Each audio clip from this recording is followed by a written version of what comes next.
Let's take a look at O'Donoghue's kick. No real pressure from the middle or from the right. It came from the left, so that shouldn't affect this kick. And he just hooked it on over and missed it by about a foot on the left side of the crossbar. He's got 18 feet 6 inches to put it in, and he didn't do it. Kind of shanked a wedge shot on that one. And O'Donoghue's kickoff is a good one at the goal line. It's Lenny Walterscheid, number 23, out to the 23-yard line. Got back to his number and was popped there by number 46, Danny Reese. So the Bears will start again. Danny Reese, real important special teams players. He got down there very fast. Let's watch him. Number 46, he's got to get through the wedge here, and he apparently does, because he put on a booming tackle here. Hit Walterscheid in full stride, right around the shoulders, and down he went. Danny Reese has been very valuable to Tampa Bay. It's a good kick returner himself. Danny Reese, their top punt man, and he's high up in the NFC. It's first down for Chicago. The ball at their own 23. Harper and Payton, the running backs. Harper, pardon me, 35. Walter out on the left side, and Harper going straight ahead. And a gain of about 5 on the play. 2nd and 5 for the Bears. Dave Pear on the tackle. 19 yards in 6 plays for the Tampa Bay score. Ricky Bell got it. It followed the interception by Cedric Brown. The pass from Bob Avellini. This is Payton. Payton hit behind the line of scrimmage, worked his way over for a gain of maybe a yard, yard and a half. Dave Lewis, the linebacker, number 57, put the final stop on him. And it was Dewey Selman, 61, who got an arm on him and really knocked him off stride. He did gain 100 yards against Tampa Bay last year when the Bears won 10-0, I believe it was, but it took him 33 carries to get it. Tampa Bay prides themselves in not letting people gain 100 yards against them. Only 2 have done that in the team's history against Tampa Bay. 3rd down, 3 to go. Bears at their own 30. Oh. Payton is going to be close, but appears to be short. Leroy Selman, number 63. And Richard Wood, the linebacker, 54 on the tackle. And they had a safety blitz that time. They brought Cotney right up in the line. See 33 get in that line there. Too many guys to block, and Cotney knocks off the remaining backs block. And then there's the tackle by Tampa Bay. So they took a chance, went in with the all-out blitz, and it worked. So the Bears will have to punt. This telecast is presented by authority of the National Football League, intended for the private use of our audience. Any rebroadcast or other use of the telecast without the express written consent of the Tampa Bay Buccaneers and the National Football League is prohibited. Bob Parsons hits it from his 24-yard line. Waiting for it is Danny Reese at the Tampa 30. Reese gets away from Walterscheid, still going over the 40 to the 42-yard line before he stopped. Number 52, the center, Dan Neal. And we just had talked about Danny Reese's value. He is a fine punt returner. Danny Reese with an average of 13.7 yards a carry on punt returns. If you don't think Danny Reese has guts, look at that no fair catch there, and people were right on him. Walterscheid was right there. He still refused to fair catch and got some yardage out of it. Sometimes that's great, and sometimes it can be what's a better word? Dangerous. Sometimes it can be kind of dangerous or dumb. But anyway, it was brilliant that time. He's a tough customer. 5'11", 190, third-year man from USC. A 38-yard punt, an 11-yard return, just under his average. First down, Buccaneers. They lead it 6-0. They have it at their 42-yard line. Ricky Bell, straight ahead. Osborne, left defensive tackle, put the stop on him. Here's an early score. The St. Louis Cardinals, who knows, they might win their first game. They're leading the Jets 7-0 in the first quarter. Jim Otis scored for St. Louis. Detroit in front of San Diego, 7-0 in the first period. 9:46 remaining. San Diego playing at Detroit today. 2nd down, 7 to go. Bell and Davis, the running backs. Giles, the tight end. In motion is Owens, back toward the ball. This is Johnny Davis, off tackle left. Hartenstein put the stop on him, but he got about 3. It'll bring up 3rd, and let's call it about 3rd and 3. So the Buccaneers staying on the ground in this series so far. For Avellini, his 11th interception that led to the Bucs touchdown. And it was a fine one by Cedric Brown. They put the nickel defense in, 5 defensive backs, and Brown sneaking in front of Greg Latta. handing Avellini his 11th interception.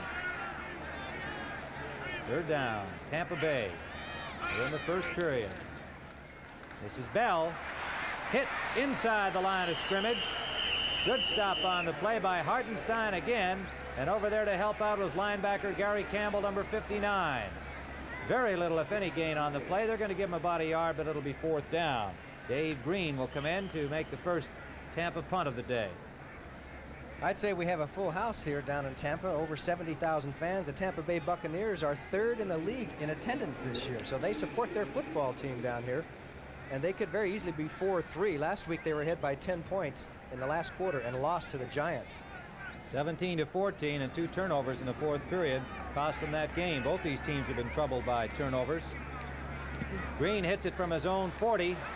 Walterscheid takes it on the fly, goes out of bounds at the 25-yard line. Just kind of diving out there, and to meet him was Aaron Brown and Rick Bonas, reserve linebackers, 55 and 53. And so the Bears will start first down from their own 25-yard line when we return to very sunny stadium in Tampa Bay. 22-yard punt by Dave Green, a 5-yard return by Walterscheid. First down Bears are trailing 6-0. 4:10 remaining first period. Tim Ryan with Johnny Morris at Tampa Stadium.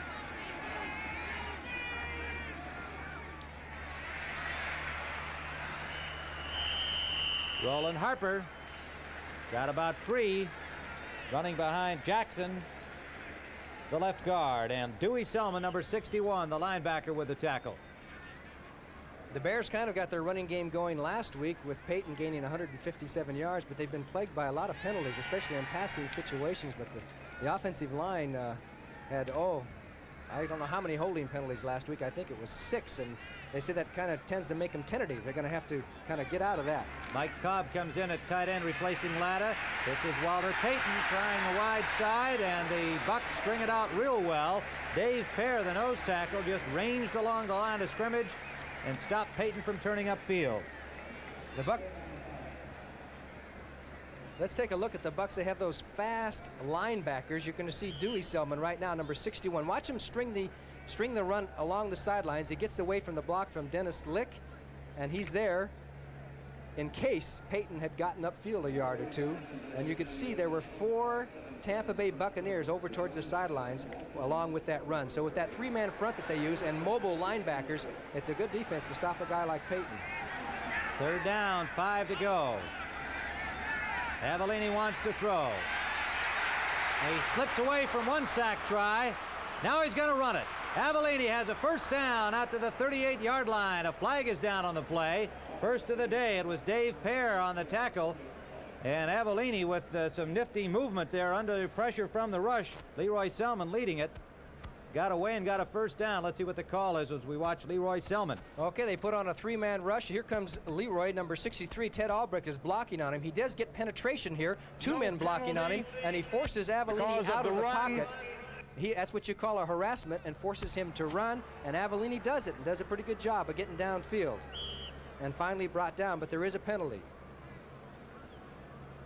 Well, I'm not sure what the call was, Johnny. It looked like they were signaling it against Tampa Bay, and it must have been a 5-yarder because the Bears have just declined it and taken first down where Avellini got to, and that's at the 38-yard line of Chicago. First down pass complete to James Scott into Tampa territory at the 46-yard line. Mike Washington, the cornerback, number 40, on the coverage with help from Cedric Brown. Another first down for the Bears. I'm not even sure Washington touched him on that pass. Here we take a look now as Avellini at the fake. The play action pass. It was low. Probably put his hand on him. Yeah, he got him there on the legs. Otherwise, James get up and run just to make sure. You never know what's going to happen. The official might say he didn't tackle him. San Diego has come back to tie Detroit 7-7 with 8:38 remaining first period. Dan Fouts to Lydell Mitchell. Harper and Payton the split backs. This is Walter Payton trying wide right. He's got a turn there. Upfield, he gains about 5 before he's knocked out at the 43-yard line of Tampa Bay. Cedric Brown, number 34, forcing him out. 2nd and 5 for the Bears. You see Walter's statistics, 161 carries, 660 yards, and he says he wants to carry more. He loves to carry that ball. Well, that came up this past week in Chicago following the Denver game, and I think it was pointed out to Wall that he's carried the ball about as much this year as he did last year, even though the Bears are passing more. 2nd and 5. Right at the line of scrimmage, Roland Harper is met by Dave Pear. And Dave puts his hand up and says, I got him, I got him. He has been tough there in the middle of that line. The Bears are going to have to control him to get some line from some yardage from tackle to tackle. He's right over the center, number 76. He throws away Dan Neal on that play and makes the tackle. Good play by Dave Pear. And you've got to control that nose man if you're going to run anywhere in the interior part of that line. Mike Cobb has joined Greg Latta, double tight ends for the Bears. 3rd down, maybe 4.5 to go. It's close to 5. Big play here to keep the drive alive. Walter Payton goes to the right side. Gets a good block. Is he short of the first down? He got to the 40-yard line, and it's going to be close. Richard Wood pushed him out. Reeve Sorey springing him around the corner, but good recovery by Richard Wood, the linebacker, to prevent him from going farther upfield, and he's well short. It's going to be 3rd and a yard. 4th and a yard, pardon me. They haven't flipped the marker yet. 4th down. And the Bears will punt. Parsons standing at his 46-yard line. Bears brought the Honey Bears along today for a road trip. Provide a little inspiration. Parsons angling for the sideline. And it comes back with the wind aiding it into the end zone, and the Bucs will start 1st down from their own 20. The wind is going to be a factor for both the punters and the passers here this afternoon. It is quite brisk. 40-yard punt for Parsons. 1st down, Bucs at their own 20. Well, the NBA begins its season on CBS, believe it or not, next Friday at 11:30 Eastern Time. And you will see either of these two games, Washington at Golden State, Milwaukee at Seattle. And so both of the finalists involved in our first action, the NBA on CBS, for the world champion Washington Bullets against Golden State, and Milwaukee taking on Seattle. Consult your local listings for the game and time in your area. 1st down, Bucs. Screen out the right side. That is Frank Grant being swarmed under. First man to hit him was Doug